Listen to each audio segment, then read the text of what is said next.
Yawwa aboki ana baka labari. Ina jin ka. Ranar Salamu alaikum.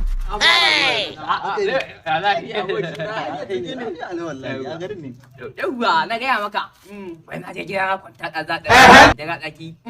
Kawai saboda tsabagen yawan sauran fadama ba. Wallahi bai ta tashi na zuba wani katon bargo. Bargon nan ko a kilo sai ya ɗinka kido. Wallahi na gaishe kofar ɗaki saurayi sun janye shi. Sai ji abokina. Ba ka san wani abu ba. Baka labari ba ɗazu ma ragon sunan baban ma aka aike ni ɗauko. Na sha wahala. Ragon sunan babanka baka ce ba? Yi wallahi na sha wahala. Datar kuma tana da kyau. Ko dukan ku ba ku da wani labari. Wato ina ba ku labari. Azin nan naje wurin ila mai shayi. Ina zaune ya kawo min shayi mai zafi na ajiye a gefe. Irin na sha rabi mai zafi tsiya. Na sha rabi na ajiye rabi ina ga ma. Allah sarki. Kawai ina dan bayani. Kawai na juya sai ban ga kofin ba. Ba waya ya dauke min shayi. Can na miƙe ina duba kawai sai na ga kofi yana bin bango. A kiyashi ne suka dauke shayi. Let's go! Suka dauke shayi. Kiyashi fa. Kiyashi suka dauke shayi. Wala Allah wala. Na kai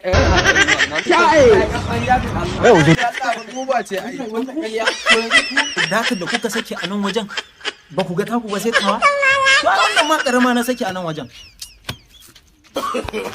No.